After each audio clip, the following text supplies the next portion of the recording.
নমস্কার, স্বপ্নের করিডোরে আয়োজিত ফেসবুক লাইভ আড্ডায় আপনাদের সকলকে স্বাগত। তো বরাবরের মতো রবিবার আমরা একজন বিশিষ্ট কবিকে নিয়ে আসি এবং তাদের সঙ্গে কিছু গল্প কথা কবিতার কথা শুনি। তো এই সপ্তাহে যদিও অনেকটা অনিশ্চিত ছিল, আমি শারীরিক অসুস্থতার জন্য অনেকদিন হাসপাতালে ভর্তি ছিলাম। তো যাই হোক, তারপরেও আমি একটু চেষ্টা করেছি আজকে রবিবার দিন যেহেতু আমার অফ ডে থাকে।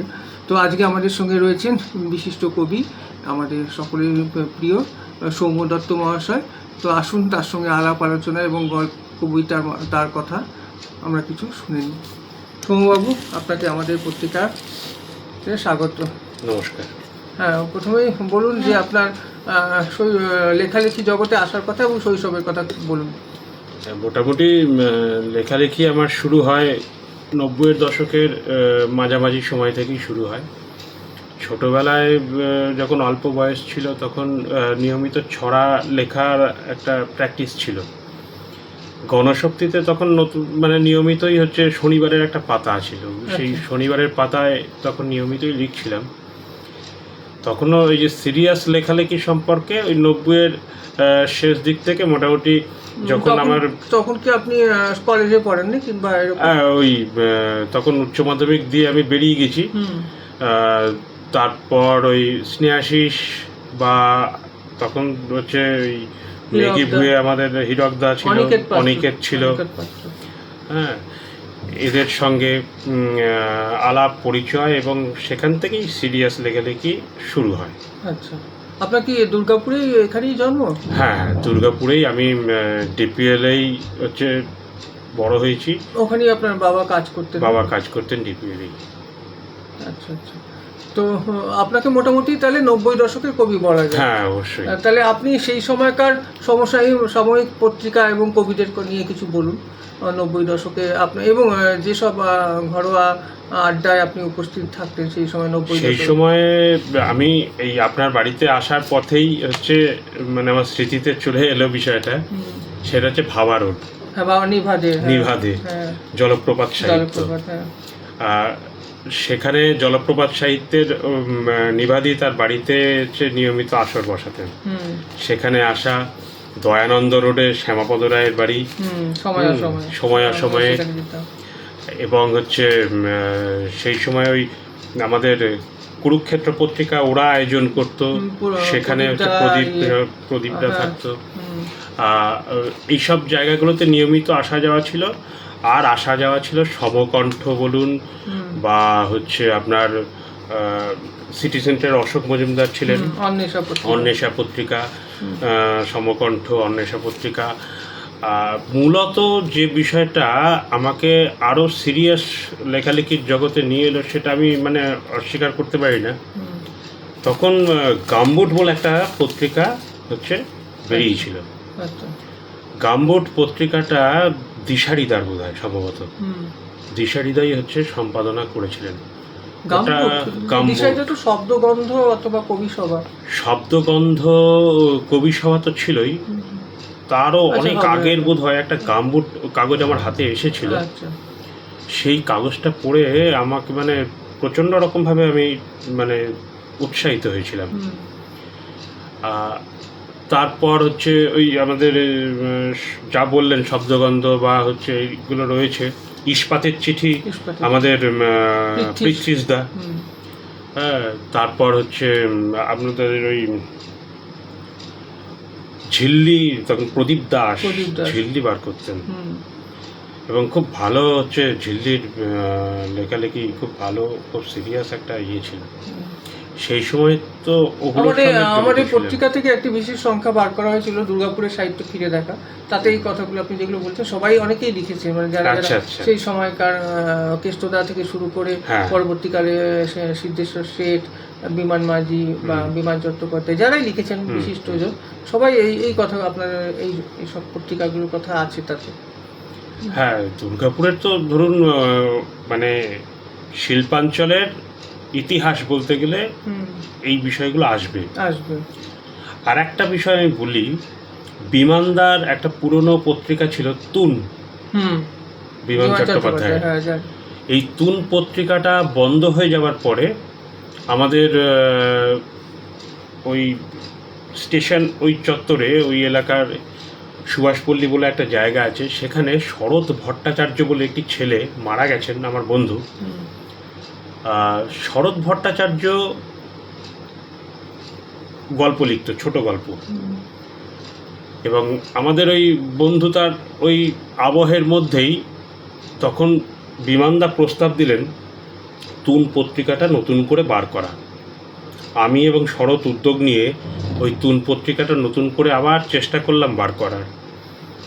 কিছুদিন ছিল পত্রিকাটা, তারপর আস্তে আস্তে যা হয় আর কি, আর্থিক অনটন ইত্যাদি কারণেই বন্ধ হয়ে গেল পত্রিকাটা।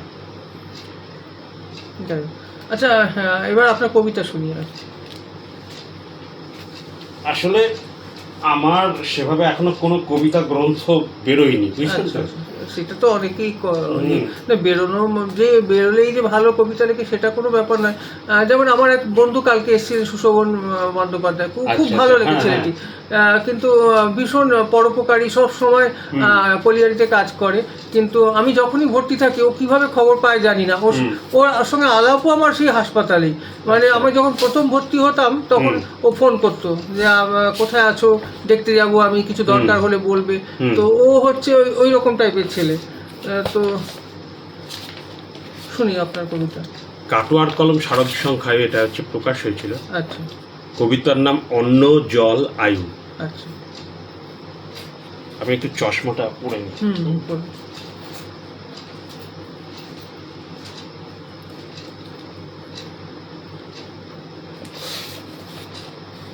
এক, অন্ধকার গ্যালাক্সির ভেতরে ঢুকে পড়েছে জন্মবীজ আলো। ওই আলো থেকে বিষ নীল রেখা ছেঁড়া ওজনের ত্বক ফুঁড়ে ঢুকে পড়েছে পৃথিবীর ঘূর্ণনের পায়ে।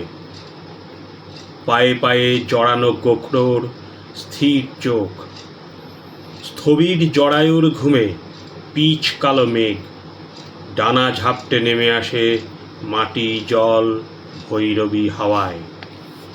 দুই, নিথর শরীর নিয়ে পৃথিবীর ঘুম, আর এক ডানা ভাঙা ঘোড়া মুখ থুপড়ে পড়ে থাকে নিমতলা ঘাটে। চারপাশে রাতের শরীরে কীট খেলা করে, কীটের জনিতে বিষ্ণীল তেজস্ক্রিয়তা। তিন, মাছেরা জলের কলরবে পিঠোপিঠি সঙ্গমকালে ছড়ায় উৎসেচক। রাতের ঘনত্ব বাড়ে, তারপর পৃথিবীর কেন্দ্র থেকে উঠে আসা আগুনের ফুলের উৎসবে শোকাতুর নগ্ন মানুষেরা হাঁটে। মানুষের পিঙ্গল ত্বকে শ্বেত করবীর ডানা লেপ্টে থাকে। বাহ, অসাধারণ। আমি একটু দেখছি, অনেকেই দেখছেন, লীনা সাহা দেখছেন, রঞ্জিত দা জিজ্ঞেস করেছেন কবির কি কোনো ছদ্মনাম আছে?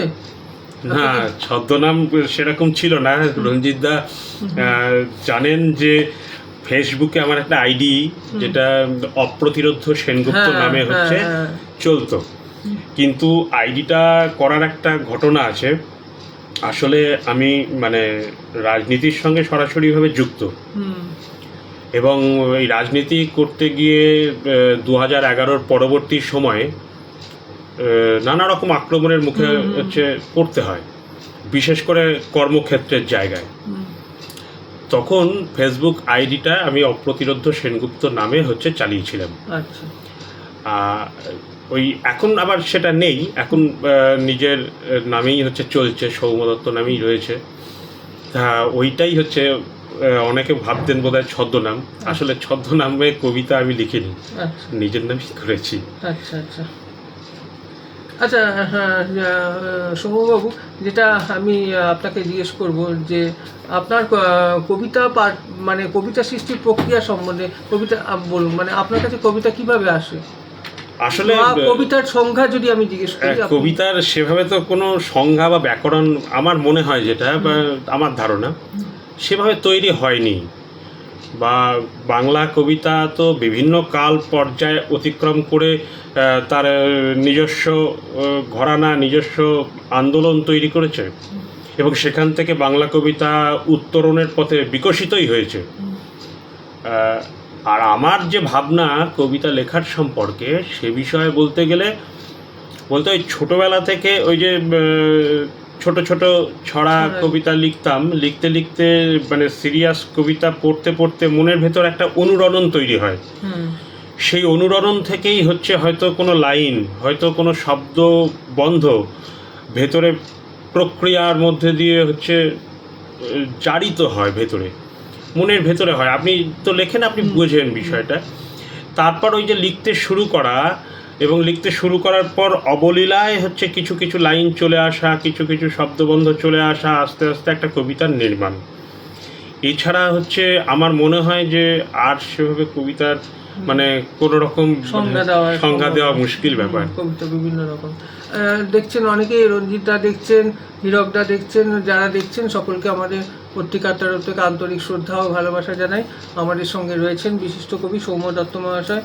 তো সৌম্যবাবু, যেটা বলবো যে পরের প্রশ্ন, আচ্ছা সেই সময় যে আপনি যেসব সমস্ত পত্র পত্রিকায় লিখতেন সেসব কিছু বলুন। 90 দশকের 90 দশকের শেষের দিকে মূলত কলকাতা থেকে একটা পত্রিকা মানে ফোল্ডার মতো বেরোতো, শূন্য দশক। আচ্ছা, খুব সিরিয়াস কাগজ ছিল। শূন্যাঙ্ক বলে এখনো বেরোয়? এখনো? হ্যাঁ, শূন্যাঙ্ক ছিল, আছে। শূন্য দশক আমার এই মুহূর্তে সম্পাদকের নামটা মনে পড়ছে না। শূন্য দশক ওই যে পত্রিকাটা, ওই পত্রিকাটা মানে সিরিয়াসলি লেখালেখি ওখানে আমিও কিছু করেছি। আচ্ছা। এবং হচ্ছে আরেকটি কাগজ ছিল, নামটা হচ্ছে এই সহস্রধারা। এই সহস্রধারাতেও হচ্ছে বেশ কিছু লেখালেখি বেশ কিছু সময় আমি করেছিলাম। এছাড়াও হচ্ছে নন্দন, মূলত নন্দনটাতেই হচ্ছে আমার বেশি লেখালেখি প্রকাশ হয়। নন্দন খুব ভালো পত্রিকা, যেটা বলো আমি একবার 2-3বার লিখেছি। ওরা পত্রিকা পাঠায়, বাড়িতে পাঠায় পত্রিকা। এখন তো ধরো ওই তোমার পত্রিকার বিজ্ঞাপন আসে যে লেখা পাঠান, এবং তারপর একটা বাণিজ্যিক একটা চুক্তির মতো বিষয় আসে। আমি ওগুলোকে এড়িয়েই চলি সাধারণত।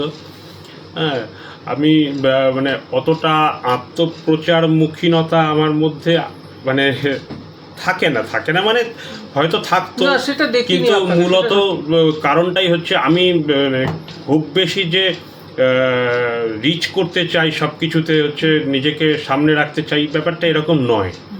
ওই কারণেই হচ্ছে ওই সবগুলো আসে না। যাই হোক, মোটামুটি লেখালেখি ওখান থেকে, এবং দুর্গাপুরের অসংখ্য কাগজে হচ্ছে সেই সময় যে নামগুলো বললাম এর আগে, সেই কাগজগুলোতে তো নিয়মিতই হচ্ছে লিখতাম। আচ্ছা আচ্ছা, তাহলে আপনার প্রিয় কবিদের সম্বন্ধে কথা শুনবো, যারা মানে দেশি বিদেশি বা সব ওভারঅল আমি বলছি, কলকাতা, অ্যাব্রড। প্রিয় কবিতা মানে কবি বলতে সেরকমভাবে প্রিয় কবি নির্দিষ্টকরণ করা হয়নি এখনো। যদি বলেন তাহলে অমিতাভ দাশগুপ্ত আমার একজন খুব মানে শ্রদ্ধে এবং ভালোবাসার কবি। এবং পরবর্তীকালে ধরুন ওই সময়ে অমিতাভ দাশগুপ্তের কবিতা আমার ভীষণভাবে আমাকে হচ্ছে প্রেরণা দিত। আর সৃজন সেন, এরা তো ছিলই। এছাড়াও হচ্ছে আমাদের হচ্ছে জয়দেব বসু, তার কবিতা, জয়দেব বসুর কবিতা ভীষণ ভালো লাগে। এনারা, এদের সঙ্গে সঙ্গে এমনকি আমাদের হচ্ছে এই সময় যারা লিখছেন, তাহলে আপনি কেষ্ট চট্টোপাধ্যায়ের নাম বলছেন? অবশ্যই বলবো, কেষ্ট চট্টোপাধ্যায়ের নাম অবশ্যই বলবো। বাবা, কেষ্ট চট্টোপাধ্যায় ওই যে কবিতা মানে ভীষণভাবেই অনুপ্রাণিত করতো, এখনো করে। মাঝখানে উনি তো বোধহয় কিছু অসুস্থও ছিলেন, প্রচন্ড অসুস্থ। এখন তো আমার সঙ্গে কথা দেখতে পাই না, তবে একটি খুব ভালো খবর আমি ফেসবুকে পোস্ট করেছিলাম। উনি প্রথম আমাকে যেটা হয় আমাকেই ফোন করে জানায়। তো ওনার কবিতা নিয়ে একজন গবেষণা করে রিসেন্ট সৌম্য কি নামটা যেন আমি ফেসবুকে পোস্ট করেছিলাম, আমাকে সেদিনকে ফোন করে উনি জানালেন যে ওনার সেটা বই আকারে বেরোবে, পিএইচডি করেছেন, ডক্টরেট পেয়েছেন উনি। আচ্ছা আচ্ছা, খুব ভালো খবর। এটা দুর্গাপুরে আমাদের মানুষের জন্য খুব ভালো খবর। এবং সত্যি বলতে কি, তার কবিতার ভেতর থেকে যে রাজনীতি, সেই রাজনীতি মানে ভীষণ সৎ রাজনীতি, এটা আজকের দিনের বিরল। আচ্ছা, আমি একটু অন্যদিকে অন্যরকম প্রশ্ন আপনাকে করি। তো আমি প্রথম যেটা প্রশ্নটা করব যে সাহিত্যের সঙ্গে কি রাজনীতির কোনো সম্পর্ক আছে? আর আর দুটো প্রশ্ন। আর আমি তো জানি, আমার মনে হয় যেটা আপনি বামপন্থায় বিশ্বাসী, তো বামপন্থার ভবিষ্যৎ কি? এই দুটো প্রশ্ন উত্তর দিন। আজকের দিনে কতটা প্রাসঙ্গিক? দেখুন, একটা বিষয় বলি যে রাজনীতি এবং সাহিত্য মানে অঙ্গাঙ্গি জড়িত। বিভিন্ন সময়ে বিভিন্ন সাহিত্যের আন্দোলন বলুন, সাহিত্যের প্রকাশ বলুন, যা হচ্ছে রাজনীতিকে সম্পৃক্ত করেছে, রাজনীতিকে উত্তরণের জায়গায় নিয়ে গেছে। হ্যাঁ, সেটা শুধুমাত্র যে অনুপ্রেরণা দিচ্ছে তাই নয়, তার সমালোচনাও, রাজনীতির সমালোচনাও করছে। ঠিক আছে, রবীন্দ্রনাথ থেকে শুরু করে একদম রবীন্দ্রনাথ থেকে শুরু করে তার আপনি মাইকেল থেকেও ধরতে পারেন। রাজনীতি ছাড়া সাহিত্য বা সাহিত্য ছাড়া রাজনীতি, এটা মানে একটা সোনার পাথর বাটির মতো। এটা হচ্ছে একটা বিষয়। আর দ্বিতীয় বিষয় যেটা জিজ্ঞেস করলেন, বামপন্থার ভবিষ্যৎ। দেখুন, বামপন্থা এটা তো একটা আদর্শের ব্যাপার, কিন্তু মানে আপনি সারা ভারতবর্ষের প্রেক্ষিতে যদি দেখেন, বামপন্থা ছাড়া অন্য কোনো সলিউশন নেই এই মুহূর্তে ভারতবর্ষকে যে পরিস্থিতি, যে সংকটজনক অবস্থা। কিন্তু সেইভাবে তো মানুষের কাছে পৌঁছানো যাচ্ছে না, এবং আমরা তো ভোটে তো সেরকম ফল দেখছি না। মানে আমরা হয়তো ভাবছি এরকম হবে, এটা হবে, কিন্তু সেইভাবে কি একটা হচ্ছে না। দেখুন, একটা বিষয় বলি, বামপন্থা এটা তো আদর্শের কথা আমি বললাম। আর যদি ভোটের রাজনীতির কথা বলেন, তাহলে বামপন্থী দলগুলো সারা ভারতবর্ষে অনেকগুলো বামপন্থী দল রয়েছে, এবং সবথেকে বলিষ্ঠ এবং আদর্শের জায়গা এবং তার লক্ষ্য পূরণের যে উদ্দেশ্য, অর্থাৎ মুক্তির যে দিশা দেখানোর রাস্তায় বলুন, সেক্ষেত্রে একটি দল সর্বগণ মানে সব দিক থেকে এগিয়ে রয়েছে, তা হলো সিপিআইএম। আমি রাজনৈতিক দলের নাম করেই বলছি। এই সিপিআইএম দলটা সর্বভারতীয় ক্ষেত্রে যে লড়াই আন্দোলনটা করছে, একদিকে ধরুন ফ্যাসিবাদী একটা সরকার, আর একদিকে দুর্নীতিগ্রস্ত এই ফ্যাসিবাদীর দোসর একটা সরকার আমাদের রাজ্যে, কেন্দ্র স্তরে সারা ভারতবর্ষের এবং পশ্চিমবঙ্গে দুটো ক্ষেত্রে যে লড়াইটা দেওয়ার সিপিআইএম অবশ্যই দিচ্ছে। এবার বলুন যে সারা দেশে এবং বিদেশেরও কিছু কিছু জায়গায় ধনবাদী যে সংস্কৃতি, এবং এই ধনবাদী সংস্কৃতির কিছু প্রপাগান্ডা নিয়ে কিছু নিউজ চ্যানেল, যারা আর্থিকভাবে উপকৃত হয় এই ধনবাদী সংস্কৃতি বা ধনবাদী এই সরকারের কাছ থেকে, তারা কখনোই চাইবে না যে বামপন্থীরা তাদের লড়াই আন্দোলন সংগ্রাম যেটা চলছে, এই লড়াই আন্দোলন সংগ্রামটা মানুষের কাছে ফোকাসড হোক, ওরা চাইবে না। সে কারণেই মেন স্ট্রিম মিডিয়া থেকে বামপন্থীদের লড়াই আন্দোলনকে সরিয়ে রাখা হয়। কিন্তু লড়াই আন্দোলন কি চলছে না? সারা দেশ জুড়ে এবং রাজ্য জুড়েও চলছে। মানে আমাদের পশ্চিমবঙ্গে বলুন না, আজকে যে পরিস্থিতি এবং যে পরিবেশ তৈরি হয়েছে, সেই পরিবেশটা মানে ঘুরিয়ে দেবার জন্য বামপন্থীদের যে সমান্তরাল একটা সরকার, শুধুমাত্র ধরুন আমি যেটা বলছি, আইনের যে আদালতে এই যে লড়াই, আমি ব্যাখ্যায় যাচ্ছি না, যে লড়াই, সেই লড়াই বামপন্থীরা করছে। আচ্ছা, আমি এর সঙ্গে আরেকটি প্রশ্ন জুড়ছি। আমি একটু রাজনীতির কথাটা একটু সাইডে রেখে আমি বলছি যে যারা লেখালেখি করি বা যারা কবি বা সাহিত্যিক যারা, তাদের কি কিছু দায় আছে এবং তারা কি কিছু করতে পারছে এই বিপন্ন সময়? যেরকম শঙ্খ ঘোষ একসময় আমাদের বিবেক দাস, তো তাদের তো সেভাবে কি কোনো প্রতিবাদ হচ্ছে? দেখুন, সত্যি কথা বলতে গেলে এই সময়ে দাঁড়িয়ে এই সাহিত্যের আঙিনায়, বাংলা সাহিত্যের আঙিনায় সবথেকে বড় প্রশ্নচিহ্ন দেখা দিয়েছে একটা। কবি কালীকৃষ্ণ গুহ তিনি হচ্ছে প্রথম প্রশ্নটা তুলেছিলেন। বাংলা একাডেমি নয়, কবিতা একাডেমি বলে যেটা শুরু হয়েছিল, বর্তমানে সেটা হচ্ছে দুর্নীতিতে হচ্ছে ঢুকে পড়া, দুর্নীতিতে নিমজ্জিত হয়ে যাওয়া, কবিতা উৎসব বন্ধ হয়ে যাওয়া।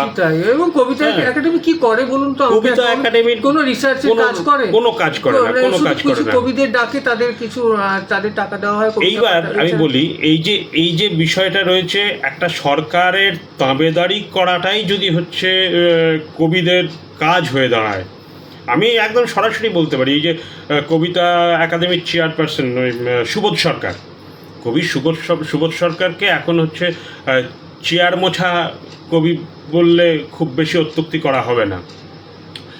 এই সব একটা বড় অংশ কিন্তু এদেরকে ঘিরে রয়েছে। পাশাপাশি হচ্ছে আবার তার বাইরে যারা কবিতা লিখছেন, সাহিত্য সৃষ্টি করছেন, একটা বড় অংশ রয়েছে, তারা হচ্ছে কিন্তু প্রতিবাদও করছেন। কিন্তু অনেকেই এখন কি হয়েছে, এইসব ঝামেলায় যেতে চাইছে না। যারা কাজ সত্যিকারে কাজ করছে আমি দেখছি, তারা কিন্তু নিবৃত্তিতে থেকেই কাজ করছেন। তার জন্য একাডেমির কোনো প্রয়োজন আছে বলে মনে হয় না, যে কলকাতা ছুটতে হবে আমাদের মফস্বল থেকে বা শহর থেকে। কবি তারক সেন একবার লেখায় লিখেছেন, কলকাতা থেকে নিয়ে আসবো আমাদের মেয়ের বিয়েতে, কথাটা ওই রকমই। তা এই সুবোধ সরকাররাও থাকেন যারা চেয়ার মোছার জন্য প্রস্তুত থাকেন, আর নিভৃতে হচ্ছে এর বিরুদ্ধে লড়ে যাওয়া কিছু মফস্বলের কবি বা প্রান্তিক শহরগুলোর কবিও রয়েছেন যারা, তারাও হচ্ছে লিখছেন, এর বিরুদ্ধে প্রতিবাদে লিখছেন। তা ইতিহাস বলবে কোনটা জয় পরাজয় সম্পর্কে। আমি তো আশাবাদী।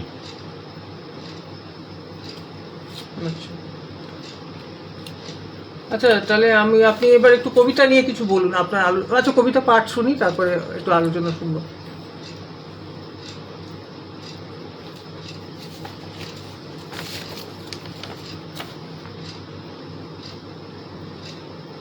এই কবিতাটা বলছি, পাখি মন। আচ্ছা, আর এখানে আমি একটু বলে দিই, এখানে ফটিকদা দেখছেন, ফটিক চৌধুরী, কৌশিক চ্যাটার্জি দেখছেন, কৌশিকদা লিখেছেন সৌম্যর কবিতা ভাবায়, সে কবিতায় যাপন করে। আর কবিতার লাইন দেখেই মনে হয় অফুরান শুভকামনা রইল। সৌম্যর জন্য অনেক ধন্যবাদ। হ্যাঁ, হীরকদাও দেখছে, রঞ্জিত দাও দেখছেন। ঠিক আছে। পাখি মন কবিতার নাম। দুহাতে শ্যামল ঘাস, অঙ্কুরিত বীজপত্র ভাষা, বুকের বোতাম খোলা নাগরিক রোদের প্রত্যাশা, চোখের পাপড়ি তুলে মেলে ধরি ডিঙা ভাসমান, আঙুলগুচ্ছ জুড়ে পিপাসিত বর্ণমালা স্নান, উঠোনের মাঘি রোদে বিষণ্ণতা মাখামাখি আলো, পাখিটি ভাষার খোঁজে ডানা ভাঙা পালক উড়ালো, পালকে যদি বা রক্তে লেগে থাকে বর্ণমালা, লেবু ফুল ঘ্রাণে জাগে পাখি মন এবেলা ও বেলা। খুব সুন্দর। বিশেষ করে কিছু শব্দ প্রয়োগ আমার খুব ভালো লাগলো আপনার এই কবিতার। ধন্যবাদ আপনাকে।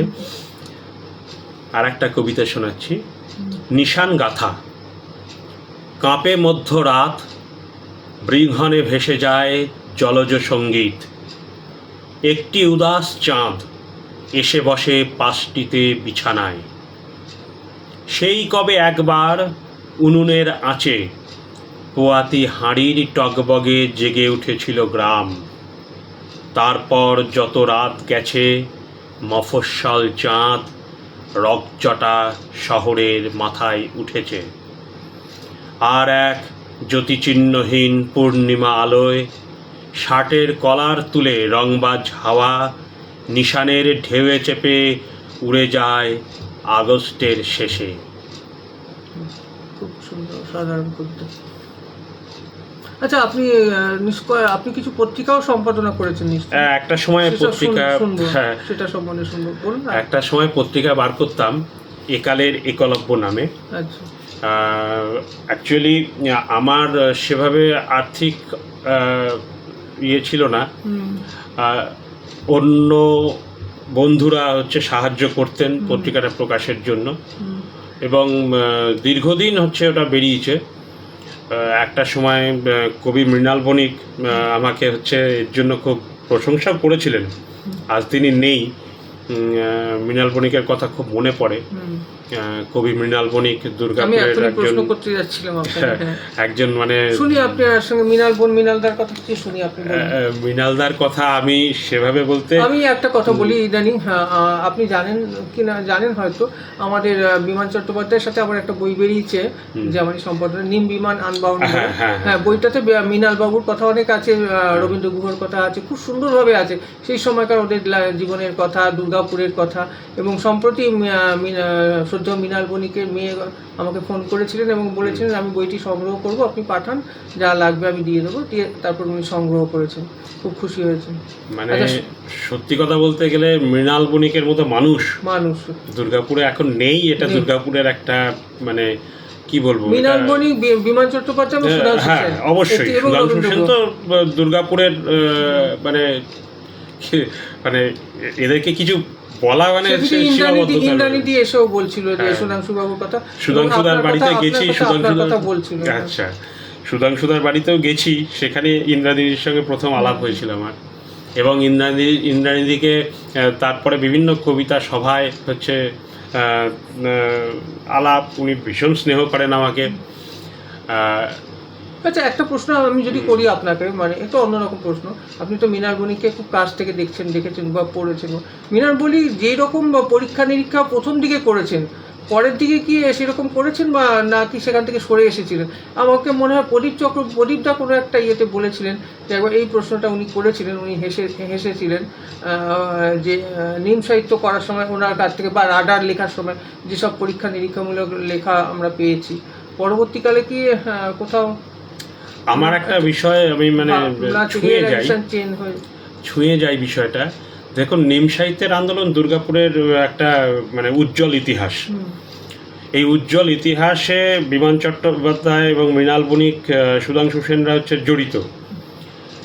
সব থেকে বড় কথা হচ্ছে তারপরে 90-এর দশকের শেষ দিকে যখন দুর্গাপুর আক্রান্ত হচ্ছে মোটামুটি পোস্ট মডার্নিজমের তত্ত্বে, সেই সময়ে দাঁড়িয়ে আমি ওই পত্রিকার যেটা সম্পাদনা করতাম বললাম আপনাকে, একালের একলব্য পত্রিকাতে মূলত হচ্ছে এই পোস্ট মডার্নিজমের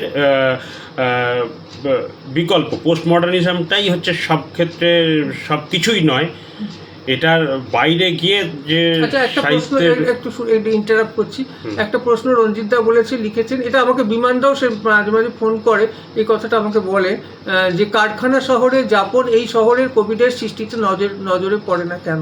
আমি যদিও গল্প লিখেছি, কবিতা খুব কারখানা নিয়ে, আগে কারখানায় ছিলাম, তারপর তো এখন হাসপাতালে এসেছি।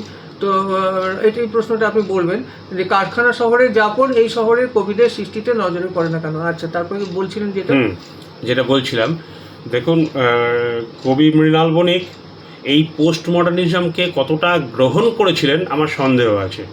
বরং তিনি এর উল্টো কথাটাই বলতেন যে পোস্ট মডার্নিজম তত্ত্বটাকে হচ্ছে বলতেন নাকি? হ্যাঁ, শেষের কথাই বলছি।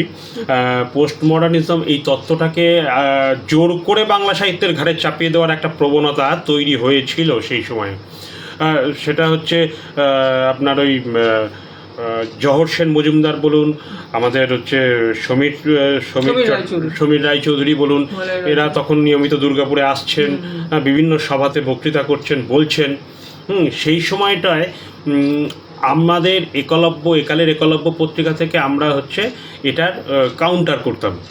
এবং কবি মৃণাল বণিক আমাকে পিঠ চাপড়েই বলেছিলেন যে সৌম্য, লড়ে যাও, এইটার তুমি ঠিক লাইনে এগোচ্ছ।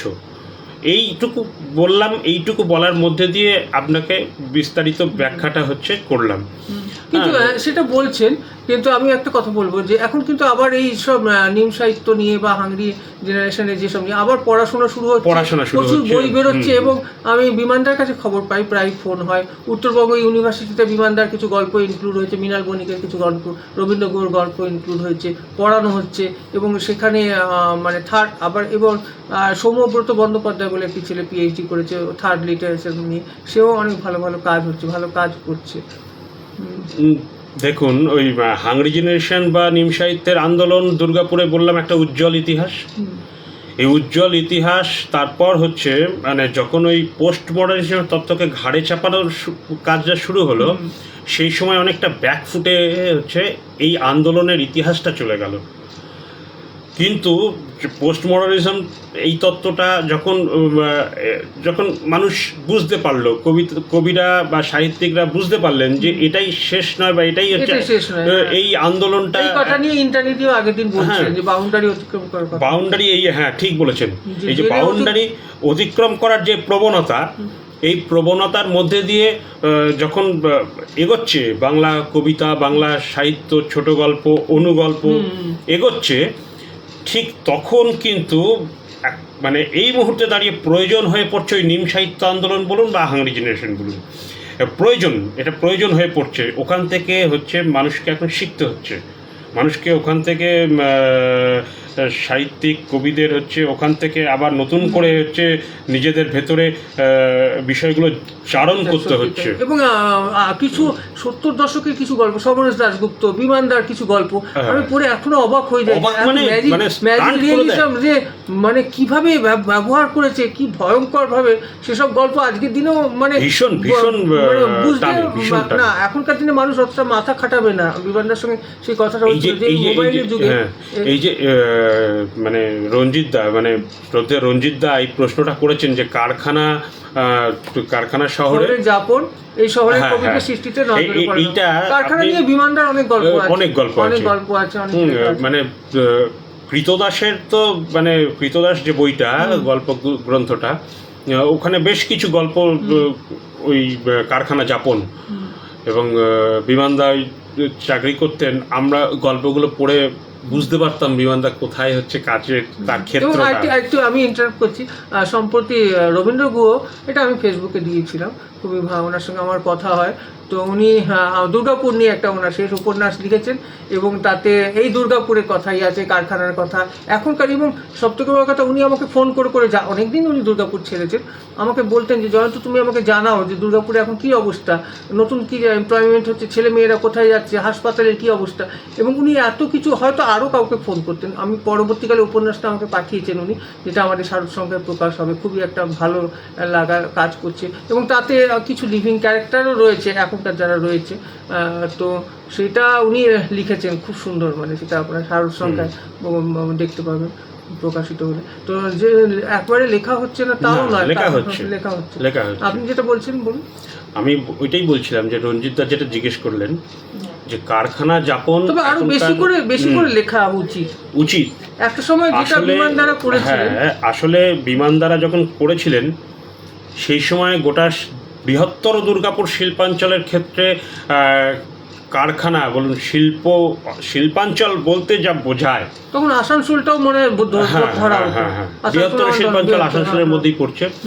ধরুন হচ্ছে এই সর্বক্ষেত্রেই হচ্ছে রাষ্ট্রায়ত্ত কারখানাগুলো তাদের ভূমিকা এবং সেখান থেকে মানুষের জীবনচর্চা ওই শিল্প এবং সংস্কৃতির একটা মেলবন্ধন তৈরি হওয়া। ধরুন যে কোনো সৃষ্টি, সে আপনি আদিম যুগ থেকে শুরু করে আজ পর্যন্ত যে কোনো সৃষ্টি মানুষের শ্রমের যে মানে বিভিন্নতা, সেই শ্রমের প্রকাশ এবং হচ্ছে এখান থেকেই উঠে আসা। এই সময় দাঁড়িয়ে এই ধরুন 2011 পরবর্তী অনেক কলকারখানা বন্ধ হয়ে যাচ্ছে এবং সরকারের ঔদাসীন্যে নতুন কলকারখানা তৈরি হচ্ছে না এবং রাষ্ট্রায়ত্ত কারখানাগুলোর অবস্থাও খুব মানে সঙ্গীন, কঠিন অবস্থা। আপনি তো আছেন অবশ্যই, এবং সরকারের এখন কেন্দ্রীয় সরকারের পলিসি, এই যে সংকট, রিক্রুটমেন্ট করছে না, কন্ট্রাক্টর ওয়ার্কার দিয়ে চালাচ্ছে, খুব স্বাভাবিক। কারণ আমার সেটা সবথেকে মানে খারাপ লাগে যে এই ব্যাপারটা আমাদের তখন ইউনিয়নেরাও বলতেন, ইউনিয়নের দাদারা, কিন্তু মানুষ সার্বিকভাবে মানুষ এটা বোঝে না গুরুত্বটা। অনেকে বলে যে হ্যাঁ আপনারা তো চাকরি করছেন, ভালো মাইনে পাচ্ছেন, সবাই তো পাচ্ছে না, কিন্তু সেটা নয়। ভবিষ্যৎ প্রজন্মের জন্য এটা যে কতটা দরকার, তাদের ছেলে মেয়েরাও যেটা সরকারি চাকরি পাবে না, এই কথাটা মানুষ বোঝে না।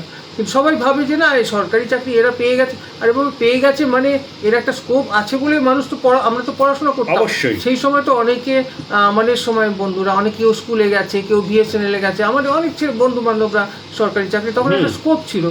এখন তো এখনকার ছেলের মধ্যে সমস্ত ধরনের রিক্রুটমেন্ট বন্ধ, কেন্দ্রীয় স্তরে হোক, রাজ্য সরকারি স্তরে হোক, মানে যে কারখানাগুলো ছিল সেগুলোও বন্ধ হয়ে যাচ্ছে, সরকারি কারখানা।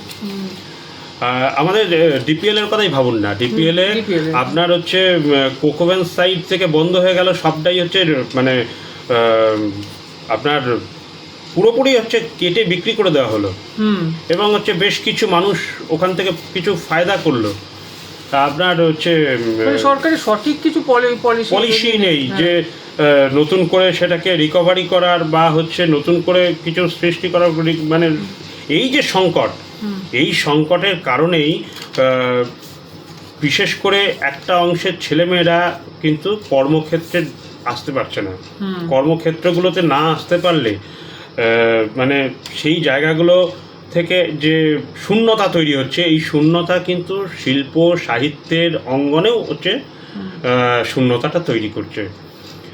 রঞ্জিত দা সঠিকভাবেই বলেছেন যে নতুন করে শিল্প সাহিত্য যেগুলো তৈরি হচ্ছে, বিশেষ মানে নতুন যারা আসছে, ধরুন কতজন আছে সরকারি ক্ষেত্রে কাজ করেন বা হচ্ছে কোনো কারখানায় হচ্ছে করেন না, বিভিন্ন পেশায় আছেন ঠিকই, কোনো রকমের দিনযাপন করার মতো তারা রয়েছেন কবি সাহিত্যিকরা। আমাদের ধরুন না, এই স্নেহাশিস দীর্ঘদিন ধরেই তো হচ্ছে সংকটের মধ্যে ছিল। আমি স্নেহাশিসকে উদাহরণ দিচ্ছি এই হিসেবে, ও আমার বন্ধু মানুষ, ও কিছু মনে করবে না, সেই কারণেই আমি স্নেহাশিসের নামটা নিলাম। আর স্নেহাশিসের একটা সময় বড় সংকট ছিল, এবং স্নেহাশিসকে আমি ক্ষোভে বলতে শুনেছি যে আমাদের জন্য যে সরকারি ভাবনা থাকার দরকার, আমাদের জন্য অর্থে আমি বলতে চাইছি যে যারা এই কবিতা লেখা, সাংবাদিকতার জগৎ বলুন, সাহিত্যের জগৎ বলুন, বিভিন্ন শিল্প সংস্কৃতির জগৎ বলুন, সরকারি কোনো সেরকম ভাবনা নেই, ভাবনা থাকছে না। থাকলে হয়তো এরা নিজেদের বিকশিত করতে পারতো না, এবং উল্টো আমাদের মানে অফিসে শুনতে হয় এরা তো আবার কবিতা লেখে, এরা আবার এই করে ওই করে, এইরকম ব্যঙ্গাত্মক ভাবে শুনতে হয়। আবার এটাও পাশাপাশি একটা ঘটনা, ধরুন যে আমি দুর্গাপুরের কথাই বলি, দুর্গাপুরের এই যে সাহিত্য মহল বলুন বা সংস্কৃতির মহল বলুন, এখানে এক ধরনের মানে আমি বলছি এটা হচ্ছে ভাবনাটা, এক ধরনের আন্ডারওয়ার্ল্ড ডনের প্রাদুর্ভাব ঘটেছে।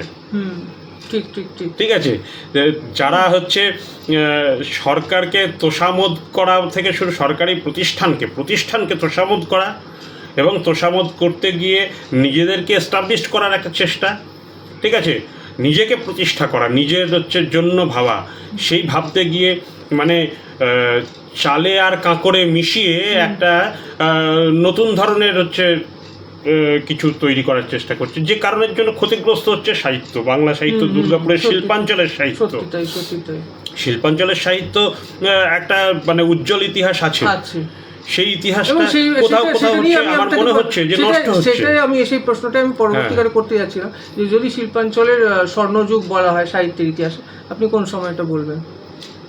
আমি বলবো মানে 90 দশকের শেষ দিক থেকে ধরুন এটা শেষ হচ্ছে, তার আগে 80-র দশক, ওই 80-র দশক 70-এর দশক হচ্ছে স্বর্ণযুগ শিল্পাঞ্চলের সাহিত্যের। সত্যি তাই, এবং এই কথাটা আমাকে বিশ্বাস করুন, আমি আমার স্বগত পত্রিকার সম্পাদক আরতি কুমার বসু মাঝে মাঝে আসলে আমার সঙ্গে কথা হয়, বলে জয়ন্ত আমাদের মধ্যে মতান্তর ছিল কিন্তু মনান্তর ছিল না।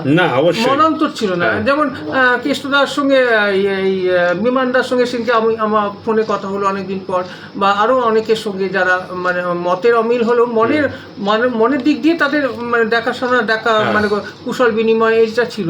কিন্তু এটা এখনকার দিনে আমি দেখছি একটু মানে এটা আমার মনে হচ্ছে, যেটা ব্যক্তিগত মতামত, যে হ্যাঁ একে দেখতে পারি না, মানে এই অনুষ্ঠানে একে দেখতে এলে আমি যাবো না। হ্যাঁ, এই জিনিসটা আমরা তো সবাই সাহিত্য করতে এসেছি, হ্যাঁ, তো কারোর সঙ্গে কোনো সম্পর্কের কোনো ব্যাপার নেই। তো এই জিনিসটা আমার খুব আশ্চর্য লাগে। এটা ছিল না, কিন্তু এটা শুরু হয়েছে ধরুন ওই মানে 2000 পরবর্তী সময় বা এই সময়টাও আমি দেখেছি সেই সময় খুব ভালো পরিবেশ ছিল। এখন পরিবেশটা একটু নষ্ট হয়েছে দেখতে পাচ্ছি, এটা খুব আমাকে হার্ট করে মাঝে মাঝে। আচ্ছা আচ্ছা আচ্ছা, কিছু বিশিষ্ট মানুষের কথা বলুন আপনি, আপনার দেখা।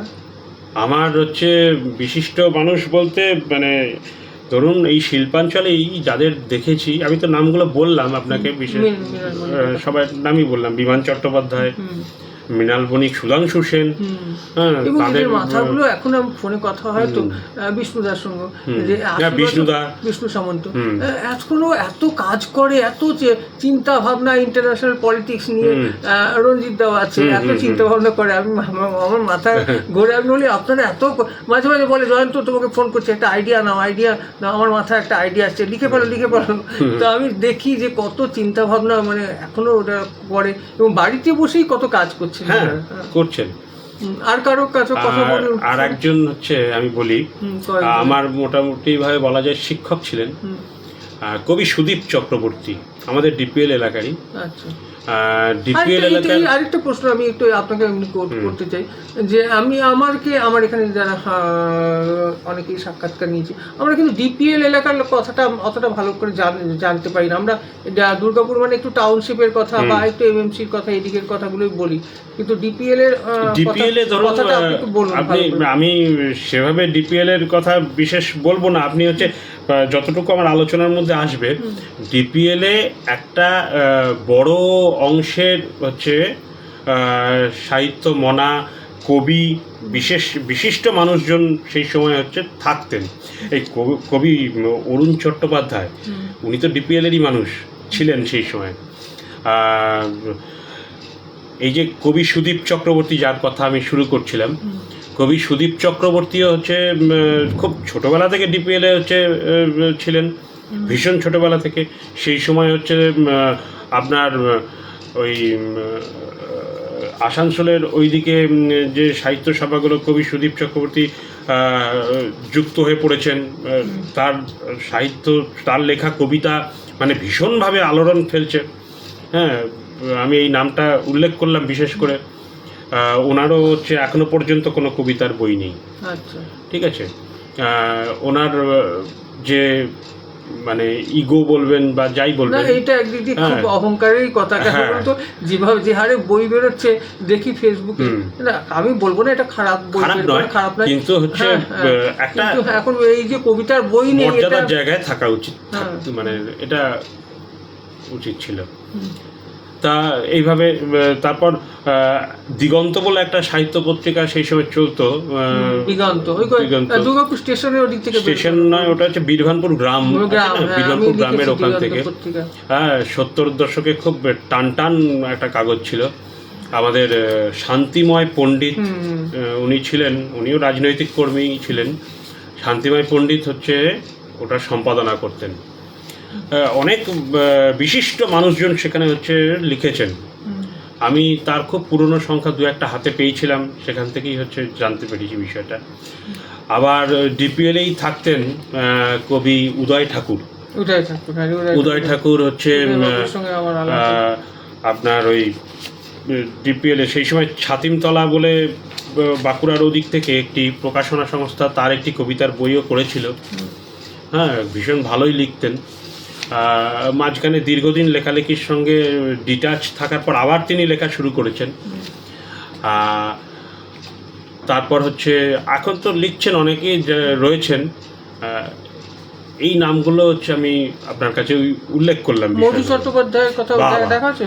মধু চট্টোপাধ্যায়ের সঙ্গে আমার মানে আলাপ ছিল। মধু চট্টোপাধ্যায় যখন দুর্গাপুরের মানে একজন কি বলবো, দুর্গাপুরের শিল্প সাহিত্যের এই আঙিনাটাকে তিনি একটা মানে মেলবন্ধন, একটা মানে ঘিরে একটা ইতিহাস তৈরি করার একটা চেষ্টা করছিলেন।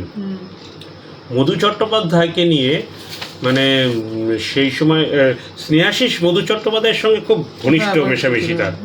স্নেহাশিস খুব ভালো বলতে পারবে বিষয়গুলো। স্নেহাশিসটাকে একবার উনি 700 টাকা দিয়েছিলেন পত্রিকা করার জন্য। হ্যাঁ, না সেরকম অর্থ সাহায্য আমাকেও হচ্ছে একলব্বর চালাবার সময় ইন্দ্রাণীদি নিজে দিয়েছিলেন, আমাকে সাহায্য করেছিলেন একবার। তা মধু চট্টোপাধ্যায়কে নিয়ে ওই তার মানে একটা পুরনো স্কুটার, ওই বিড়ি খেতেন বিমানটা বলে যে খুব কাস্তে কাস্তে ওই ঘুরে ঘুরে বেড়ানো, তথ্য সংগ্রহ করা, এই নেশা। স্নেহাশিস ওনার সঙ্গে ঘুরতেন।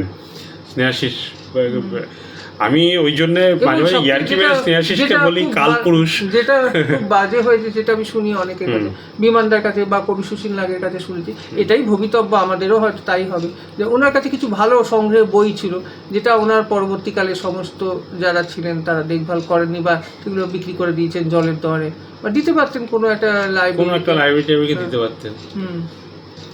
আচ্ছা, আমি আরেকটা প্রশ্ন যেটা করছি, যে আপনার লেখালেখি বলতে কি শুধু কবিতাই নাকি গল্প বা প্রবন্ধ অন্য কিছু? প্রবন্ধটা লিখিনি, প্রবন্ধ লিখেছিলাম মানে কর্মসূত্রে যেখানে কাজ করি সেখানে বিভিন্ন বিষয়ে লিখতে হয়। মাঝে মাঝে হচ্ছে অনেক ইয়ে আসে যে আমরা সেফটি ডিপার্টমেন্ট থেকে হয়তো কম্পিটিশন করেছি, সেখানে একটা প্রবন্ধ লেখো, সেইভাবে লেখা। প্রবন্ধ আমি হচ্ছে অতটা লিখতে পারি না, কিন্তু মূলত কবিতাটাই হচ্ছে লিখি। তবে হচ্ছে ওই মানে ভেতরে কাজ করে না অনেক সময়, ছোট গল্প বা অনুগল্প হচ্ছে বেশ কিছু হচ্ছে লেখা আছে। আচ্ছা, কিন্তু এই কবিতার বই আমার মনে হয় এটা কবিতার বই আপনার একটা করা উচিত। একটা কোনো এখন তো অনেক কিছু পাবলিশার্সরা বলছে, অনেক কিছু অ্যাড দিচ্ছে, সিগনেচারও দেখলাম সেদিনকে অ্যাড দিয়েছে, দেখলাম আনন্দ পাবলিশার অ্যাড দিয়েছে, পাঠিয়ে দেখুন না একবার। বিষয়টা হচ্ছে প্রথম কথা যে ওই বড় হাউসগুলোতে আমার মানে সেটা ঠিক নিজেকে হচ্ছে ইয়ে করতে ভালো লাগে না ঠিক। একটা কেমন একটা অন্যরকম ফিলিংস হয়। কিন্তু ছোট যে প্রকাশনী সংস্থাগুলো আছে সেগুলো কখনো হয়তো আগ্রহ প্রকাশ করেনি যে হয়তো বার করার প্রয়োজন আছে বলে।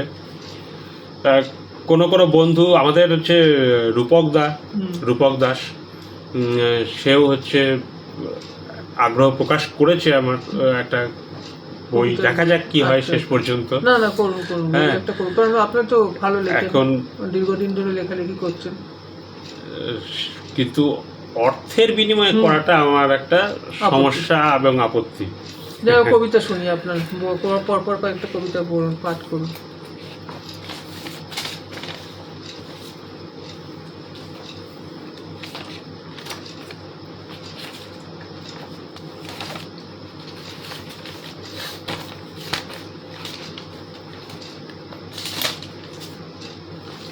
নমস্কার, কে দেখছেন? উদয় ঠাকুর মহাশয় দেখছেন, প্রদীপ হালদার, কাকলি গৌরক্ষীর, সকলকে আমাদের পত্রিকার তরফ থেকে আন্তরিক শ্রদ্ধা ও ভালোবাসা। আজকে স্বপ্নের করিডোরে পত্রিকা আয়োজিত রবিবাসরীয় সাহিত্য আড্ডা চলছে। আমাদের সঙ্গে রয়েছেন বিশিষ্ট কবি সৌম্য দত্ত মহাশয়। আমি প্রদীপ হালদারের নাম বললেন। হ্যাঁ, প্রদীপ হালদার সেই সময় আমাদের একসঙ্গে আমরা হচ্ছে অনেক ঘোরাঘুরি বলুন, প্রদীপবাবু অনেক অনুষ্ঠানে দেখেছি, সাহিত্যের অনুষ্ঠান। এখন ওর সঙ্গে দেখাই হচ্ছে না, অনেকদিন দেখা হয়নি প্রদীপের সঙ্গে। যাক, আপনাকে দেখে নিল, অনুষ্ঠানে দেখছে। কবিতার নাম অভিসার পর্ব। তুমুল সারি মেঘ, অঝোর ধারাপাত, এখানে বাড়ি তো জোনাকি ফোটা হাত, আঙুলে পাতা ঝরা ধূসর নদী রেখা, গাভীন ঠোঁট দুটি এঁকেছ সাথী লেখা, চোখের নিচে ঘন মেঘের খুনসুটি, কোমরে ঢেউ তোলে পরম হাত দুটি, মুখর জল ছবি স্মৃতির বীজ ধান, পরনে মেঘ ডুরে তাঁতের অভিমান, এখানে রেখে হাত অমল জ্যোৎস্নার, জরায়ু ছিঁড়ে জাগে কোমল গান্ধার।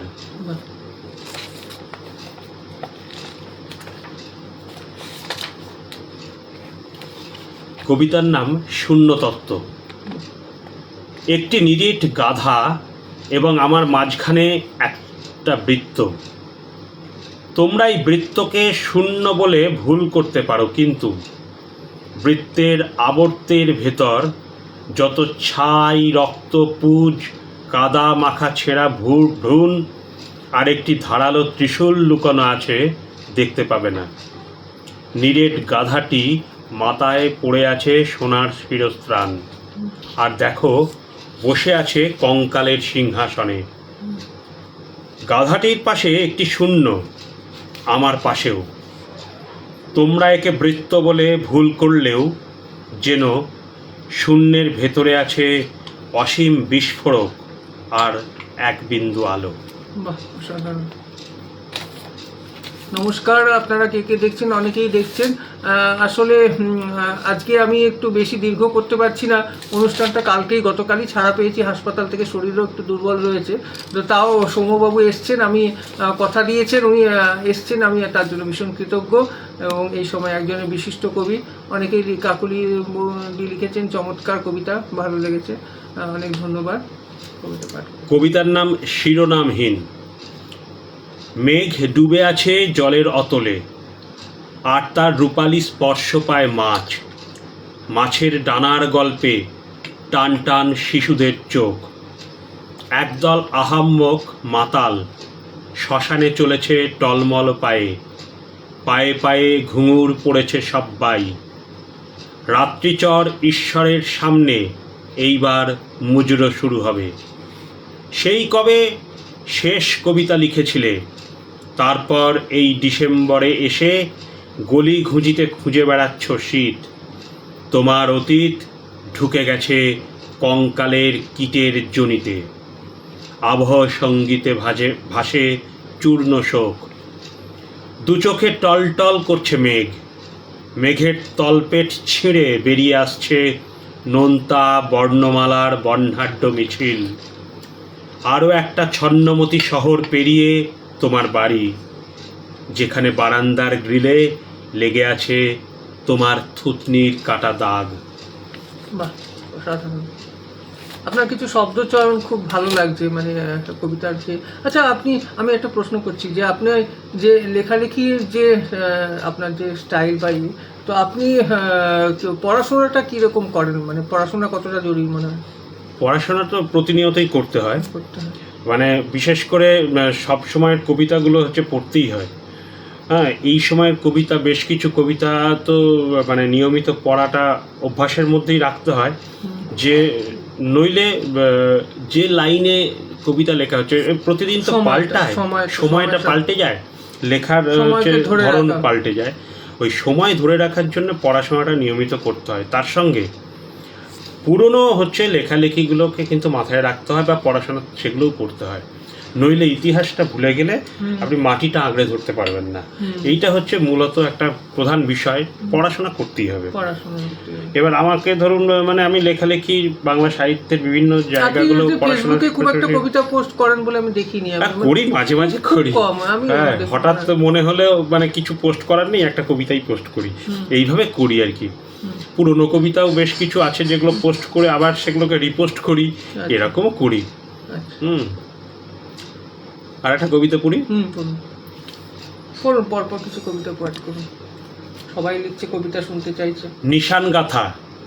চোখ দুটি উড়ে গিয়ে বসে মগ ডালে, সেখানে পাতার সংসারে ফটনের রমরমা আদর। পা থেকে নুপুর খুলে ফেলেছে নদীটি, গলা থেকে চন্দ্রহার এবং কটিবন্ধ। নদীটির যাবতীয় গ্লানি, দুস্তর প্রেম থেকে একে একে নেমে আসছে পর্ণমোচী গাছেদের শোক। আর আমার কঙ্কালের খাঁচার ভিতরে চড়াই পাখির ডানা পড়ে থাকে। অসহায় চোখ দুটি শহরের দুঃখপটে পিংপং বল, ড্রপ খেয়ে উড়ে গিয়ে বসে দীর্ঘতম বাড়িটির ছাতে। নিশানগাথার আরেকটি কবিতা।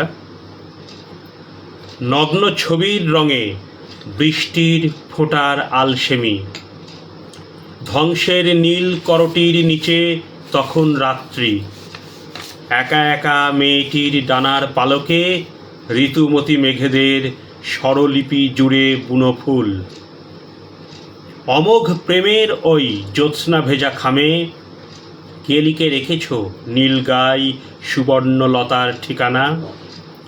আমার দুচোখ জুড়ে মৃত্যুর ফেরারি রিংটোন, হারিয়ে ফেলেছি মগ্নহীন রাত। একাকার নগ্ন ছবি থেকে ছুটে আসে খলখলে বেওয়ারিশ নদী, সেই জলে শরীর ডুবিয়ে আজ পাথর হয়েছি। বাহ, খুব ভালো কবিতা। অনেকেই দেখছেন। হ্যাঁ, সকলকে আমাদের পত্রিকার তরফ থেকে আন্তরিক শ্রদ্ধা।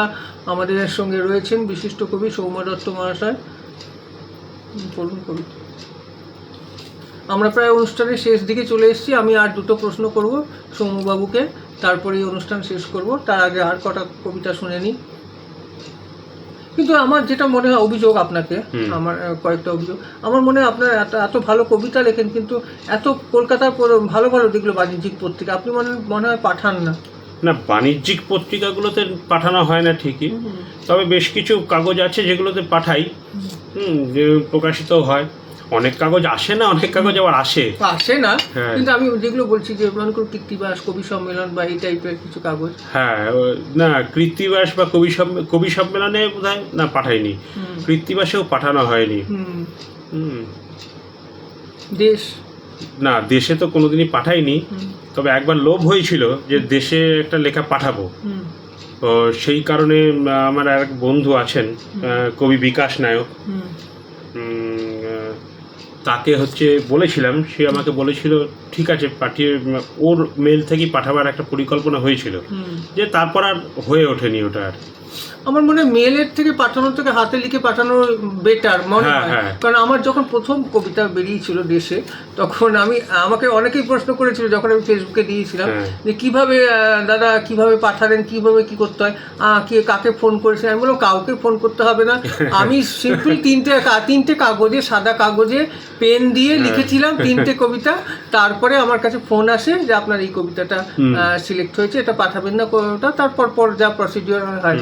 তো বললো হ্যাঁ এটা লিখলেই হয়ে যায়। বলে হ্যাঁ, যদি লেখা হয় ওরা ভালো করে দেখে, অবশ্যই দেখে। কিন্তু আমার মনে হয় ইমেলে ওরা অতটা ভালোভাবে দেখে না মনে হয়, জানি না আমি এই প্রসিডিওরটা, সেটা যারা প্রতিনিয়ত লেখে তারাই ভালো বলতে পারবে। হ্যাঁ, আমার পাঠানো হয় না আর কি। না পাঠানো উচিত, আপনি তো লিখছেন ভালো। কবিতার নাম গুয়েরনিকা। গুয়েরনিকা একটা খুব ভালো ছবি, মানে পাবলো পিকাসো সেই সময়কার অশান্ত সময়ের ছবি। হ্যাঁ, এটা নিয়ে আমিও একটা লিখেছিলাম। হাওয়ায় বারুদ গন্ধ, বিস্ফোরণের আগে বাগানময় খেলে বেড়াচ্ছিল শিশুরা। ভেঙে পড়া বাড়ি, আগুনে ছাই হয়ে যাওয়া দোকান, রকেট লঞ্চার এসে গেঁথে যাওয়া পথ, মর্টারে ওফোর স্কুল ঘর, একটানা গোঁ শব্দে আকাশ কাঁপিয়ে ছুটছে ফাইটার জেট। মাঝে মধ্যে কান ফাটানো শব্দে কেঁপে উঠছে অট্টালিকা থেকে শপিং মলের অবশিষ্ট কংক্রিট। ছুটে বেড়াচ্ছে সাংবাদিকদের broom, NATO, Russia, Ukraine to president of USA. সমস্ত ছাপিয়ে তখন নিঃসঙ্গ প্রেমিকার মতো রাষ্ট্রপুঞ্জের অফিসে দুলছে পিকাসোর গুয়েরনিকা। বাহ, খুব সুন্দর। এই সময় খুব প্রাসঙ্গিক কবিতা।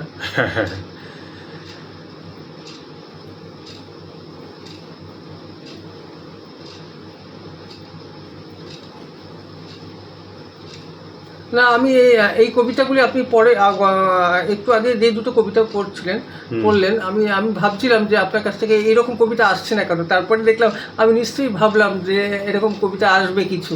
তো প্রথম দিকে একটু আপনি অন্য ধরনের কবিতা পড়লেন। হ্যাঁ, তো আপনি আসলে আমার ওই বললাম না, আগোছালো মানুষ, আমি নিজেও মানুষের কথা বলেন, প্রতিবাদের কথা বলেন, সেই জন্য আমি ভাবছিলাম সেই রকম কিছু কবিতা আসবে। এই কবিতাটা পড়ছি। কবিতার নাম আমার লেনিন। আমার লেনিন সুতোকলের মজুর, আমার লেনিন মাঠে ফলায় ধান, আমার লেনিন বাসন মাজার ফাঁকে কোলের তুলে নেয় ক্ষুধাতুর সন্তান।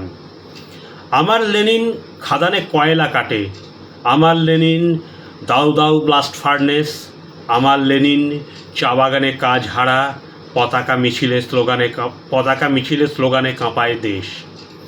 আমার লেনিন ধর্মঘটের শাড়িতে, কালিমাখা হাত চড়া সুরে বাঁধে গান, বাঁশের হাতলে হাঁকা ডাকা দিন ভর, পতাকা উঁচিয়ে লং মার্চ অভিযান। আমার লেনিন ফুটপাতে ফল বেচে, আমার লেনিন কেওনঝাড়ের যিশু, আমার লেনিন ধর্ষিতা আদিবাসীর কোলে বেড়ে ওঠা পরিচয়হীন শিশু। আমার লেনিন গুড শেডে কাজ করে, আমার লেনিন হাতুড়ি চালায় জোর, ধমনীতে তার আগুনের ঘোড়া ছোটে, লেনিন রচনা করেছে সোনালি ভোর। আমার লেনিন প্যাডেল রিক্সা টানে, রোদে পোড়া দেহে টেরাকোটা কারুকাজ, বুকের হাপড় নিয়মিত ওঠে নামে, ভাঙাচোরা পথ পেরোতেই হবে আজ। যাবতীয় ক্রোধ আর প্রত্যয়ের দিন, শপথে সংগ্রামে বাঁচে আমার লেনিন। বাহ, খুব অসাধারণ, খুব সুন্দর। আচ্ছা, এই সময় যে সাহিত্য সভা বা সংগঠন হচ্ছে, মানে যেসব এখন হচ্ছে ও কবিতা উৎসব, তো সেসবে আপনাকে তো খুব একটা দেখা যায় দেখি না, আমিও নিজেও যাই না অবশ্য, খুব কম যাওয়া হয়, কারণ আমার ডিউটির সময় শারীরিক অসুস্থতা থাকে, এখন যাওয়াই হয় না। তো সেসব নিয়ে কিছু বলুন, মানে বর্তমানকালে কি মানে এটা দুর্গাপুর শিল্পাঞ্চলের কথাই আমি বলি। দুর্গাপুর নয়, কলকাতাতেও তো হচ্ছে দেখছি, অনেক যারা পারে তারা পারে। আমি ভাবি এক একজন, কেউ বাঁকুড়া যাচ্ছে, কলকাতায় যাচ্ছে, ছুটে বেড়াচ্ছে, আমি অবাক হয়ে যাই। মানে তাদের দেখি, আমি বলছি না এটা খারাপ, কিন্তু আমি তো এক্সস্ট হয়ে যাই। আমি একবার আকাশবাণীতে কবিতা পাঠ করতে গেছিলাম, গিয়ে চলে এসেছি, মানে কোনো তাতেই মাথা ঘুরে ঘরে এসে পড়ে গেছে, মানে এতটাই শরীর খারাপ লাগছে। তো এক একজন দেখি কতটা পরিশ্রম লাগে, যে কলকাতায় গিয়ে নন্দনে গিয়ে কবিতা পাঠ করে আবার বাসে করে ফেরা, উফ, আবার কি ভীষণ রকমের মানে একটা পরিস্থিতি। প্রথম কথা হচ্ছে, দেখুন আমি সেভাবে হচ্ছে বললাম যে নিজেকে তুলে ধরার মতো মানুষ হতে পারিনি এখনো, এটা আমার অযোগ্যতা। আর দ্বিতীয় কথা হচ্ছে যে আমার বেশ কিছু মানে পারিবারিক কাজের পাশাপাশি কিছুটা হচ্ছে সামাজিক কাজ করতে হয়, যা রাজনীতির প্রেক্ষিতেই, তাতে আমার বেশিরভাগ সময়টাই হচ্ছে চলে যায়। দুর্গাপুর প্রকল্পে যে কাজটা করি সেটা তো মানে 2011, 12, 13 পর্যন্ত একটা পর্যায়ে খুব ভালোভাবে কাজটা করতাম, 26 দিনের ডিউটি, কিন্তু মানে ঠিকা শ্রমিক হিসেবে কাজ করি। তো 2014-15 সাল থেকেই হচ্ছে ওটা আমাকে 15 দিনের করে দেওয়া হয়েছে। সেই কারণে একটা আর্থিক সংকট হচ্ছে আমার মধ্যে কাজ করে। হ্যাঁ, এই আর্থিক সংকটের জন্য ছুটে বেড়ানো সম্ভব হয় না, এবং যেহেতু আমি নিজেকে মেলে ধরি না বা ধরতে পারি না বলে অনেকে জানেন না যে আমাকে খবর পাই না বা সেভাবে। আর দুর্গাপুর শিল্পাঞ্চলের ক্ষেত্রে বলা যেতে পারে যে আমি খবর পাই, আমাকে অনেক বন্ধু হচ্ছে বলেন যে আসবে বা আসার জন্য বলেন, সব ক্ষেত্রে আমি যেতে পারি না। সেটা হচ্ছে একটা মানে ব্যক্তিগত দুঃখের বিষয় থেকেই বলছি যে যাওয়া হয়ে ওঠে না। আমারও তাই, সত্যি তাই, খুবই ডিউটি সন্ধ্যে পর্যন্ত, 7টা পর্যন্ত অফিস থাকে, যাওয়া হয় না, একদমই যাওয়া হয় না। আচ্ছা, লাস্ট শেষ, আমরা অনুষ্ঠানের প্রায় শেষ পর্যায়ে চলে এসেছি। নমস্কার, আজকে আমাদের রবিবাসরীয় সাহিত্য আড্ডায় আমাদের সঙ্গে রয়েছেন বিশিষ্ট কবি সৌম্য দত্ত মহাশয়। তো আপনাকে যে প্রশ্নটা করব, যে এই সময়ে যে আজকের দিনে শ্রমিক আন্দোলন কতটা প্রাসঙ্গিক, এবং এই সময় কি অনেকটাই ম্লান হয়েছে, যেই শ্রমিক আন্দোলনের ইতিহাস দুর্গাপুরে একটা রয়েছে, তো সেই দিক দিয়ে কি আজকে কতটা মানে গ্রহণযোগ্য? দেখুন, মানে এটা যে প্রশ্নটা করলেন, এবং আরেকটা জিনিস আমি বলছি, সত্যিকার এটা আমাকে রঞ্জিত দাও কদিন আগে সাক্ষাৎকার দিতে এসে বলেছিলেন, এবং সেটা আমি চেষ্টা করেছি, একদম বলেছি যে আমাদের কিন্তু একটা কোনো নিরপেক্ষভাবে আমি বলছি, ট্রেড ইউনিয়নের কোনো ভালো ইতিহাসের বই কিন্তু এখনো পর্যন্ত হয়নি, যে একদম তথ্য দিয়ে দেওয়া দিয়ে যেসব ঘটনাগুলো ঘটেছে 70-এর দশকে, 60-এর দশকে বা তারপরে এখনো পর্যন্ত ধারাবাহিকভাবে। আপনি তথ্য দেওয়া বই বলতে ধরুন ট্রেড ইউনিয়নগুলো যেগুলো হচ্ছে 60-70-এর দশকে বিভিন্ন লড়াই আন্দোলন সংগ্রাম পরিচালনা করেছে, সেক্ষেত্রে ইউনিয়নগতভাবে নির্দিষ্ট ইউনিয়নগুলি হচ্ছে কিছু কিছু বই প্রকাশ করেছে। বই বলতে তাদের হ্যাঁ, তারা তাদের ইতিহাস নিয়ে করেছে। যেমন আমি বলি, ডিপিএল এর ক্ষেত্রে আমি দেখেছি ডিপিএল এর ট্রেড ইউনিয়ন তারা হচ্ছে দুটো পর্যায়ের হচ্ছে বই বার করেছে। হ্যাঁ, তাদের পুরনো ইতিহাস নিয়ে ডিপিএল। না, আমি কি বলছি, এটা তো ডিপিএল এর হলো, আমি বলছি সার্বিকভাবে ট্রেড ইউনিয়নের সেই আন্দোলনের যে ইতিহাস, সেই আন্দোলনের ইতিহাস লেখা হচ্ছে, বা আমি ব্যক্তিগতভাবে পাইনি যদিও, কিন্তু বামপন্থী দলগুলো সেটা করছে, কাজ করছে, এই ইতিহাস লেখার কাজটা করছে। ঠিক আছে, এবং তারা নিয়মিত হচ্ছে পত্রিকা, তাদের যে পত্রিকাগুলো আছে সেই পত্রিকাগুলোর মধ্যেও হচ্ছে ধারাবাহিকভাবে এই সমস্ত কাজগুলো করে। ট্রেড ইউনিয়ন আন্দোলন সম্পর্কে 60-70-এর দশকের ইতিহাস এবং তার পরবর্তী সময়কালগুলোতে হচ্ছে যে পর্যায়গুলো চলেছে আন্দোলন ট্রেড ইউনিয়নের, তারা হচ্ছে সেটা করে। আর এটা গেল একটা দিক। আর দ্বিতীয় কথা যেটা আপনি প্রশ্ন করলেন, ট্রেড ইউনিয়ন আন্দোলন সম্পর্কে বোধহয় নাকি আজকের প্রেক্ষিতে, দেখুন ট্রেড ইউনিয়ন আন্দোলনটা ম্লান এটা আমি বলবো না। একটা সময় ছিল 60-70-80-90-এর দশক পর্যন্ত, ওই যে বললাম সংগঠিত ক্ষেত্রগুলো, সংগঠিত ক্ষেত্র এবং অসংগঠিত ক্ষেত্র এর ব্যালেন্স ছিল একরকম। অর্থাৎ সরকারি যে সংগঠিত ক্ষেত্রগুলো ছিল তার প্রাধান্য ছিল, সংগঠিত ক্ষেত্রে শ্রমিকের তাদের হচ্ছে সংখ্যায় বেশি ছিল। আর এই সময়ে 2000 পরবর্তী সময় 2000 আপনি 10-এর পর থেকে সংগঠিত যে ক্ষেত্রগুলো শ্রমিকের ক্ষেত্রে সেরকম হচ্ছে না। তার কারণ আছে, তার পেছনে একটা বিজ্ঞান আছে। সংগঠিত ক্ষেত্রের যে লড়াই আন্দোলন, সেই লড়াই আন্দোলন স্তীমিত হলো কারণ ক্ষেত্রগুলো কমে গেল, সংগঠিত ক্ষেত্রগুলো প্রায় শ্মশানের পর্যায়ে চলে এলো। আর অসংগঠিত ক্ষেত্রের শ্রমিক সংখ্যা বেড়ে গেল। আপনি শুনলে অবাক হবেন, আমাদের পাশের দেশ বাংলাদেশ, যেখানে সংগঠিত ক্ষেত্রের শিল্প শ্রমিক সংখ্যা আপনার 15% ওপরে, সেখানে আমাদের দেশে সংগঠিত ক্ষেত্রের শ্রমিক সংখ্যা 2.5-এর বেশি নয় শতাংশের হিসেবে। এবং আরেকটা আমার জিনিস মনে হয়, আমি এটা বলছি না, আমি দেখেছি, আমি তো অনেক 90 দশক থেকে, আমি 97 আমার জয়েনিং দুর্গাপুর ইস্পাত প্রকল্প, তখন কিন্তু মানুষ নিজেকে শ্রমিক ভাবতো। এবং এখনকার দিনে কি হয়েছে, মানুষের কিন্তু একটু চেঞ্জ হয়ে গেছে স্ট্যান্ডার্ড অফ লিভিং, ও অনেকে নিজেকে শ্রমিক ভাবেও না। হ্যাঁ, নিজেকে শ্রমিক ভাবা বা হচ্ছে এটা তো ধরুন একটা কালচার। এই কালচারটাকে আমাদের রাজ্য শুধু নয়, গোটা দেশে হচ্ছে নষ্ট করে দেওয়ার প্রবণতা, নষ্ট করে দেয়। ভোগবাদী সমাজ ব্যবস্থা এবং ভোগবাদী এই দুনিয়াতে মানুষকে আক্রান্ত করো, তার মগজকে ক্ষতিগ্রস্ত করো। ওই কথাটা আছে না, মগজে কারফিউ, সেটা হচ্ছে এই ভোগের রাজনীতি। এই ভোগের রাজনীতির মধ্যে তাদের প্রবেশ করা, এবং হচ্ছে শিল্প শ্রমিক যারা, তারা হচ্ছে এই ভোগের রাজনীতিতে এসে নিজেকে আর শিল্প শ্রমিক হিসেবে নিজের যে মর্যাদা, সেই মর্যাদা বোধে তারা আর গর্বিত হয় না। হ্যাঁ, সেই কারণে এই সমস্যাগুলো তৈরি হয়েছে।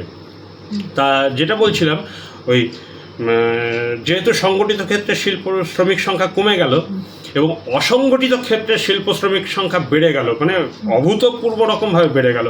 সে আপনি নির্মাণ শ্রমিক থেকে শুরু করে সব ক্ষেত্রেই, ছোট কলকারখানাগুলো তো প্রায় বন্ধ হতে বসেছে, বন্ধ হয়ে যাচ্ছে। বেকার শিল্প শ্রমিক যারা, হ্যাঁ, তাদের সংখ্যা হু হু করে বাড়ছে। সুতরাং এই যে সংকটটা তৈরি হলো না, এই সংকটটার মধ্যে থেকেই হচ্ছে আপনার হচ্ছে সংকট বলবো না, সংকট মানে তো হচ্ছে ধরুন উত্তরণের একটা পর্যায়, এটা হচ্ছে সমস্যা। এই সমস্যাটা মধ্যে থেকেই মানুষের মধ্যে একদিকে হচ্ছে ভোগবাদী প্রবণতা, অন্যদিকে এই চরম হচ্ছে কি বলবো, এই চরম অসহায়তা।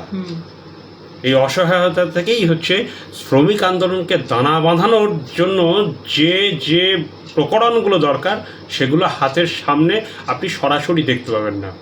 সেই কারণে এখন সংগঠিত করার ক্ষেত্রগুলোও হচ্ছে খুব কঠিন, সংগঠিত করার কাজগুলো খুব কঠিন কাজ। সেই কাজটা কিন্তু হচ্ছে না তা নয়, খুব কঠিন কাজ হলেও এই কাজটা খুব সচেতনভাবে এবং খুব দায়িত্ব নিয়ে, হ্যাঁ, বামপন্থীরা করছে। খুবই সুন্দরভাবে উত্তর দিলেন।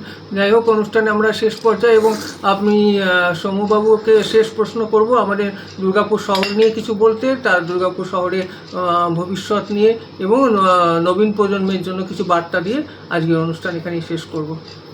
শহর নিয়ে বলতে গেলে ধরুন, এ শহরকে আমি যেভাবে ছোটবেলা থেকে দেখেছি, সে এক মানে কি বলবো, সেটা হচ্ছে একটা প্রাণবন্ত শহর, একটা প্রাণবন্ত শহর আমি চোখের সামনে দেখেছি। টাউনশিপও যেরকম দেখেছি, এখন একদম স্তিমিত বলতে মানে যেহেতু ওই বললাম, এই শহরের শিল্পাঞ্চলের, আমাদের দুর্গাপুর শিল্পাঞ্চলে এই প্রাণবন্ত শহর ছিল, এটা ধ্বংস করে দেওয়া হচ্ছে এবং সুপরিকল্পিতভাবে ধ্বংস করে দেওয়া একটা ষড়যন্ত্র চলছে রীতিমতো। এবং এই শিল্প বলুন, এই শিল্প থেকেই হচ্ছে শিল্পীর জন্ম হয়, শিল্পী, সাহিত্যিক, কবির জন্ম হয়। স্বাভাবিক কারণেই এখন হচ্ছে এই প্রবণতা, শিল্প সাহিত্যের এই চর্চার মধ্যেও মানুষের আশা কমে গেছে, মানুষ আসছে না নতুন করে, নতুন প্রজন্মের আমার দেখা সেরকম আমি পাচ্ছি না মানুষ।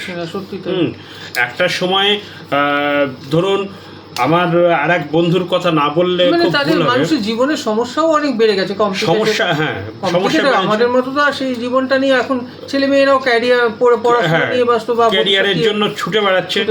যেহেতু আমাদের দেশে এবং আমাদের রাজ্যে এই মানে ক্যারিয়ারে প্রতিষ্ঠিত হওয়ার মতো পরিবেশ নেই, সেই কারণে তাকে বাইরে যেতে হবে, তার জন্য কম্পিটিশন। সে বাইরে যেতে গিয়ে তো আরো বড় কম্পিটিশনের মধ্যে তাদের পড়তে হচ্ছে, সংকট ওই কারণে আরো তৈরি হচ্ছে। তাহলে আমি একটা শেষ কবিতা বলি। শেষ কবিতা। কবিতার নাম হচ্ছে দুঃখ। এক একটা গাছের নিচে এক এক রকম কষ্ট, পাতার কান্নাকাটি এক এক রকম। গাছের শরীর ছুঁয়ে দাঁড়ালে দেখবে, ঝরে পড়া দুঃখগুলি তোমাকে ভিজিয়ে ডানা মেলে উড়ে গেছে। সেই থেকে তোমার পা দুটি মাটিতে পড়ছে না। 2, অন্ধকারে উড়তে উড়তে মেঘের দেশে যাই, যাবতীয় দুঃখের রং মেখে মেঘের তল্লাট হাহাকারে ভিজে ওঠে। আমার ডানায় যত ডুকরে ওঠা নদী বৃষ্টি হয়ে নামে, কান্না মুছে গাছগুলি সবুজ পাহাড়। একটা নতুন প্রজন্মের কবিতার একটা বার্তা দিয়ে শেষ করবো অনুষ্ঠান। বার্তা হচ্ছে এইটাই দেব আমি, যেটা আমার যা ধারণা, আমি তো সেভাবে অতটা হচ্ছে বুঝি না বা হচ্ছে সাহিত্যের সেরকম দিকপাল নই। আমার ধারণা যেটা, সেটা হচ্ছে চর্চা করুন। নতুন যারা লিখতে এসছেন, একটা বড় অংশের হচ্ছে চর্চাহীনভাবে বেশ কিছু অনুষ্ঠানে যাচ্ছেন, পুরস্কৃত হচ্ছেন, বেশ কিছু জায়গায় হচ্ছে ভালোবাসা পান, অসুবিধা নেই, কিন্তু সিরিয়াস একটা চর্চা করুন। অনেক ক্ষেত্রে আমার দর্শনে আমি দেখেছি, আমার দৃষ্টিতে, যে চর্চাহীন একটা মানে বলতে খারাপ লাগলেও বলতে হবে, একটা অশিক্ষিত প্রবণতা, মানে একটা মেধাহীন প্রবণতা তৈরি হচ্ছে এই শিল্পাঞ্চলের সাহিত্যের জগতে, কবিতার জগতে। এই মেধাহীন প্রবণতা, এটা একটা বিপজ্জনক কিন্তু জায়গা, যা হচ্ছে দুর্গাপুরকে ভবিষ্যতে যেন অন্যরকমভাবে চিহ্নিত না করে।